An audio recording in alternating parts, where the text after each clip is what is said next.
오늘 우리에게 주신 말씀은 사도행전 7장 1절부터 16절입니다.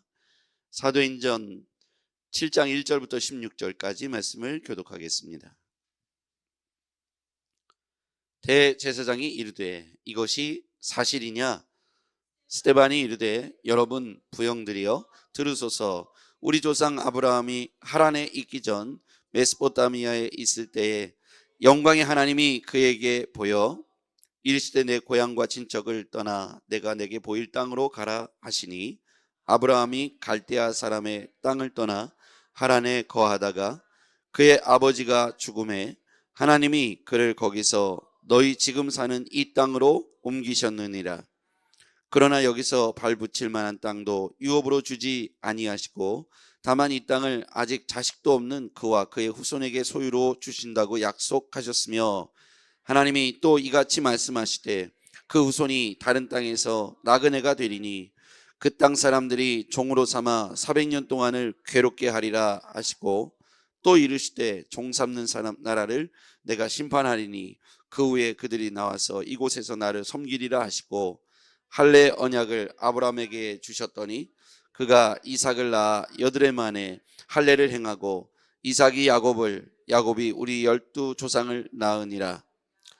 여러 조상이 요셉을 시기하여 애굽에 팔았더니 하나님이 그와 함께 계셔 그 모든 환난에서 건져내사 애굽 왕 바로 앞에서 은총과 지혜를 주심에 바로가 그를 애굽과 온 집에 통치자로 세웠느니라.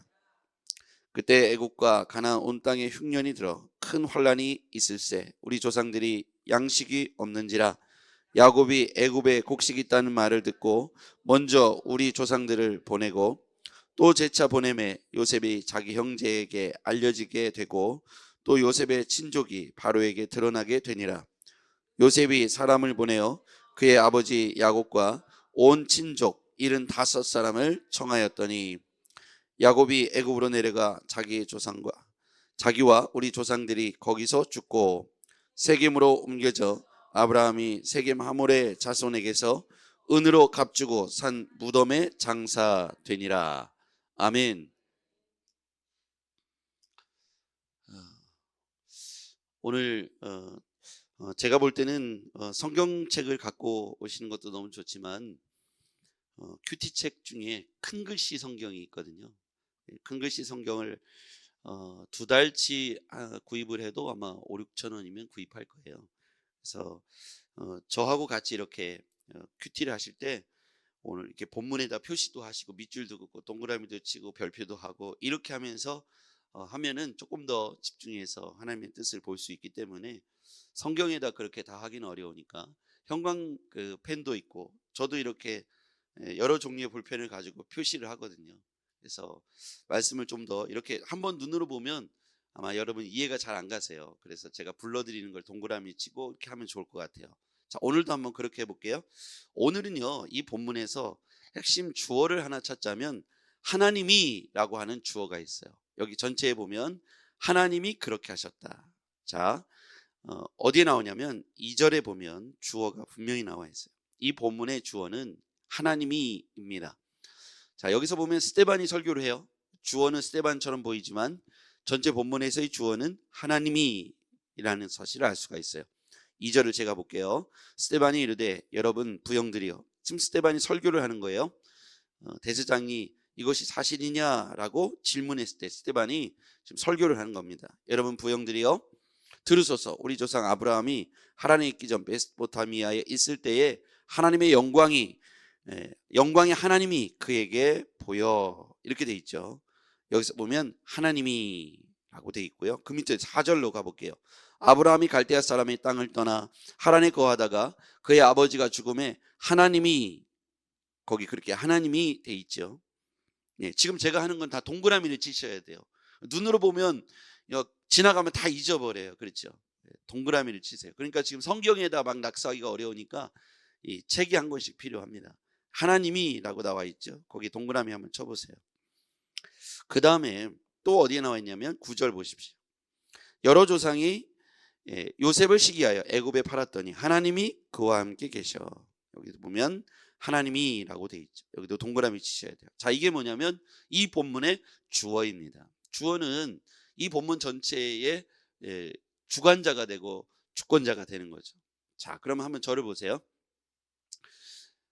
인생의 주권자는 누구이실까요? 하나님이시죠. 바로 그 얘기를 하는 거예요. 이스라엘 역사의 주권자는 누구입니까? 하나님이시죠. 창조주는 누구이십니까? 하나님이시죠. 창조만 하고 내버려 둔 게 아니라 이스라엘을 언약의 백성으로 삼으셨어요. 하나님이 언약의 백성으로 이스라엘을 택하셨어요. 그 언약, 약속에 관한 이야기를 지금 오늘 본문에 언급하고 있어요. 하나님이 인간을 창조하시고 천지 만물을 창조하셨잖아요. 그리고 우리의 역사도, 이스라엘의 역사도 주권자는 하나님입니다. 우연히 되어진 것이 아니라 설계자가 있으시다는 거예요. 우리 인생의 설계자, 우리 육체의 설계자 누구시냐면 전능하신 하나님이시다. 이걸 우리가 잊어버리고 주어에다가 내가, 나는 이렇게 내가 주어가 되면 그게 바로 교만이 되는 거고, 그때부터 고난과 환난이 시작되는 거예요.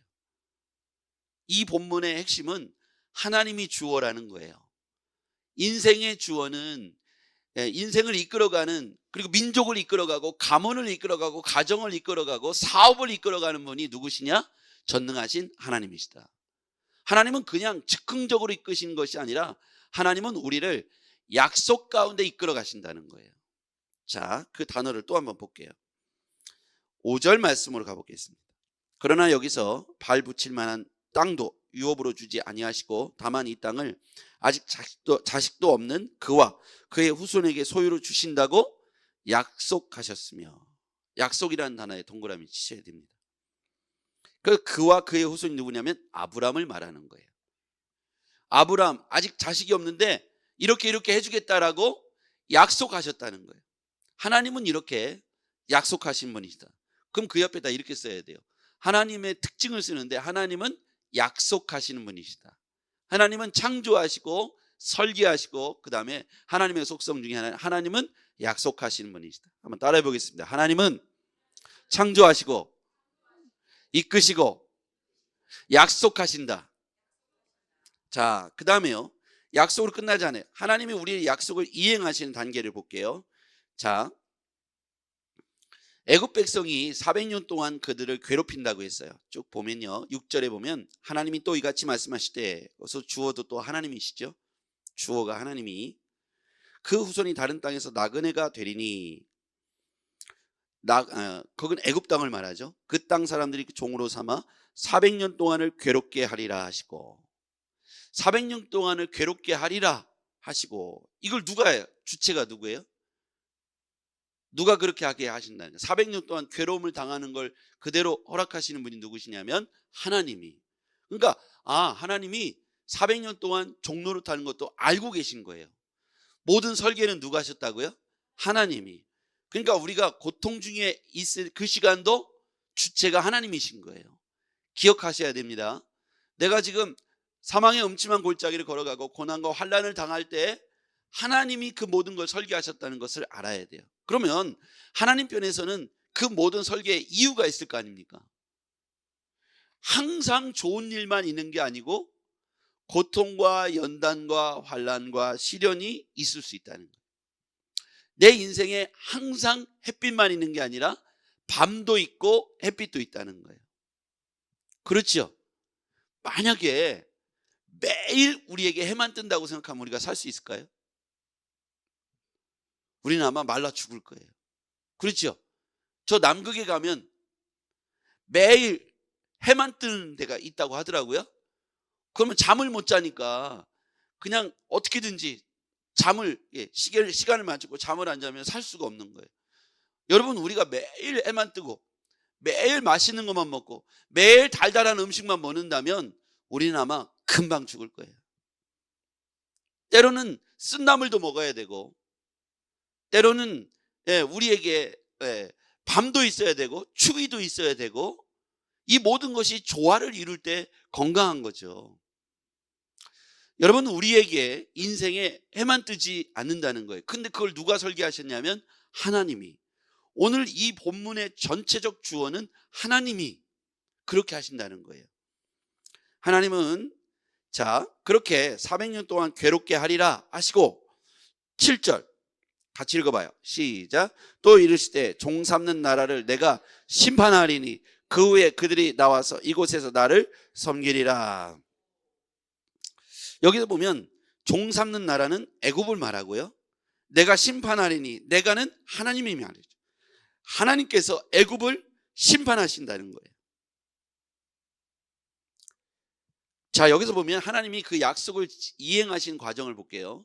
하나님이 이스라엘 백성들을 향해서 이렇게 하겠다고 아브라함을 통해서 약속하신 거예요. 근데 이 약속을 이행하시는데 때로는 400년 동안 애굽의 종노릇 할 수도 있다는 거예요. 그런데 하나님께서 그 애굽의 종노릇 했던 그 시간을 종결하실 때에는 이 약속을 이행하시기 위해서 그들을 애굽을 심판하셔서 그들의 손으로부터 구원해 내시겠다는 거예요. 그래서 우리가 알 수 있는 것은 하나님은 약속하시고 약속을 위해서 우리에게 도우시는 분이시다. 하나님은 도우시는 분이시다. 따라하겠습니다. 하나님은 약속을 지키기 위하여 도우시는 분이시다. 그런데 하나님은 전능하신 분이잖아요. 그래서 하나님이 우리 가운데 우리의 삶에 개입하시면 종으로부터 해방될 수 있고 병으로부터 고쳐질 수 있습니다. 모든 궁핍함으로부터 우리가 부유케 될 수 있습니다. 하나님이 우리의 인생의 설계자다. 이게 인식이 분명하면 지금 우리의 삶에 현재 내 가정과 우리 자녀와 우리 교회와 우리 사업장과 직장에 여러 문제들이 있을 수 있잖아요. 그렇죠? 그 모든 문제들을 해결할 수 있는 유일한 분이 있다면 우리의 삶의 주어가 되시는 전능하신 하나님이 우리의 삶에 개입하셔서 햇빛을 비춰주시면 어두움은 물러가고 추위는 떠나가고 따뜻함으로 평안함으로 바뀌게 될 줄 믿습니다. 그 이치를 잊어버리고 내가 그것의 모든 것을 책임지려고 한다면 어렸을 때에는 가능해요. 그런데 삶이 그렇게 단순하지 않고 쉽지 않다는 걸 깨닫는 순간부터 어려운 일이 훨씬 더 많습니다. 그 가짓수는 여러분 이루 말할 수 없어요. 어렸을 때는 우리가 스스로 할 수 있는 일과 없는 일을 나누라 하면 크게 없는 일이 많지 않습니다. 그런데 나이가 점점 먹어가서 경험이 쌓이다 보면 안 되는 일이 굉장히 많다는 걸 알게 돼요. 내 인생의 주어가 내가 됐을 때 고통스럽고 환난스럽다는 사실을 알게 됩니다. 그 주어가 주님이라는 사실을, 하나님이라는 사실을 깨닫고 나면 맡길 수 있다는 거예요. 내 삶의 무거운 짐을 맡길 수 있다는 거예요. 그래서 오늘 인생의 주어이신 하나님께 맡기는 거예요. 할렐루야. 여러분 우리가 내가 어떤 것에 책임자가 된다는 거 얼마나 부담스러워요. 그렇죠? 제가 아는 어떤 사모님은 이제 어린이집을 이렇게 근무하는데 담임 선생님이 된다는 걸 굉장히 힘들어 하더라고요. 전 안 해봐서 모르는데 많이 굉장히. 근데 이제 보조 선생님이 되는 순간부터 자유를 얻더라고요. 우리 김한나 지사님 제 얘기가 맞나요? 담임 선생님이 되면 막 해야 될 게 너무 많더라고요. 책임도 져야 되고 항의 전화도 받고 애가 아프면 애가 뭐 상체기가 나면 그 모든 걸 막 엄마가 나중에 엄마한테 뭐라고 얘기할까 막 덜덜덜 떨고 그렇게 하더라고요. 여러분 우리 인생에 우리가 담임을 맡으면 내 사업장에 내가 사장이 되는 순간 여러분 얼마나 고통스럽습니까? 근데 내가 종업원이 되고 내가 서포트가 되고 내가 헬퍼가 되고 또는 내가 보조자가 되는 순간 나는 책임으로부터 자유케 되는 거예요. 제가 무슨 말을 하고 싶냐면 우리의 삶의 주어는, 주권자는 전능하신 하나님이라는 사실입니다. 하나님은 우리를 창조하셨어요. 하나님은 우리의 인생을 도우십니다. 개입하십니다. 그리고 그거로 끝나지 않습니다. 하나님이 함께 하십니다. 9절 읽어볼게요. 9절 시작. 여러 조상이 요셉을 시기하여 애굽에 팔았더니 하나님이 그와 함께 계셔. 여러 조상이 요셉을 시기하여 애굽에 팔았더니 하나님이 그와 함께 계셨다. 여기서 중요한 말은 하나님이 함께 하신다. 우리가 하나님의 속성을 지금 이야기하고 있는데요. 하나님은 우리를 창조하실 뿐만 아니라 약속하시고 약속을 이행하시기 위해서 우리를 도우시고 우리와 함께 하시는 하나님이시다. 그래서 우리는 이것을 토탈 다 말해서 하나님이 주권자가 되신다.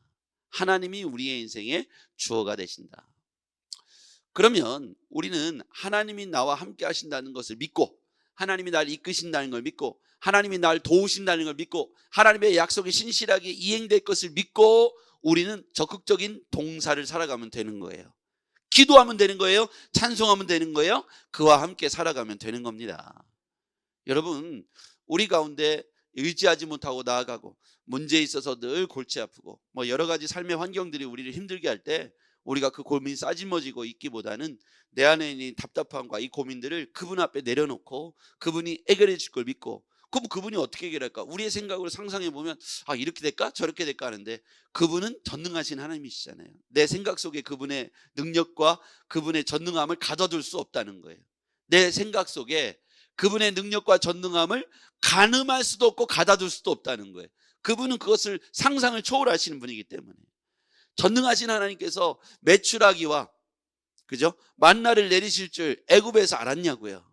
모르죠. 아니, 어떻게 만나가 매일 내립니까? 상상할 수 없는 일이죠. 어떻게 구름 기둥이 서가지고 그를 이끌어가고 불 기둥이 이끌어갑니까? 어떻게 메추라기 때가 동시에 이스라엘 진영에 떨어집니까? 여러분, 이렇게 생각해 보면 반석에서 물을 내는 것도 이런 모든 일련의 과정들, 홍해가 갈라지는 것도 우리는 상상할 수 없는 일이죠. 근데 하나님이라면 가능하다는 거예요. 인생의 주어가 누구인가에 따라서 인간이라면 못하는 것도 전능하신 하나님, 없는 것에서 있게 하신 하나님이라면, 풍랑이는 바다도 잔잔케 하신 하나님이라면 능치 못할 일이 없을 줄 믿습니다. 우리 안에 있는 산적한 문제들이 내 안에 있을 때는 답답함이지만 그분에게 있을 때는 기도 제목으로 바뀌는 거예요. 우리는 기도하고 하나님이 일하는 것을 오늘도 지켜보기를 바랍니다. 오늘 그 기대감으로 오늘 하루를 시작하십시오. 두려움이 아니라 하나님이 나와 함께 하신다는 이 기대감으로 오늘 하나님께서 나의 이 답답한 문제를 누구를 통해서 어떤 방식을 통해서 오늘도 해결하실까? 이 기대감이 있다면 두려움이 아니라 기대감으로 아침을 맞이하게 될 줄 믿습니다. 기도하고 오늘도 믿음으로 살아가십시다. 기도하겠습니다. 전능하신 아버지 하나님, 하나님은 우리의 인생의 설계자이시고 창조자이십니다. 우리를 이끌어 가시고 약속하시며 약속하신 바를 이행하기 위해서 우리의 삶에 개입하시고 우리를 도와주시는 줄 믿습니다. 하나님이 우리와 함께하여 주시옵소서. 하나님께서 요셉과 함께 하시고 하나님께서 야곱과 함께 하신 것처럼 우리와도 함께 하실 줄 믿습니다. 우리의 주권자 되시는 예수 그리스도의 이름으로 기도했습니다. 아멘.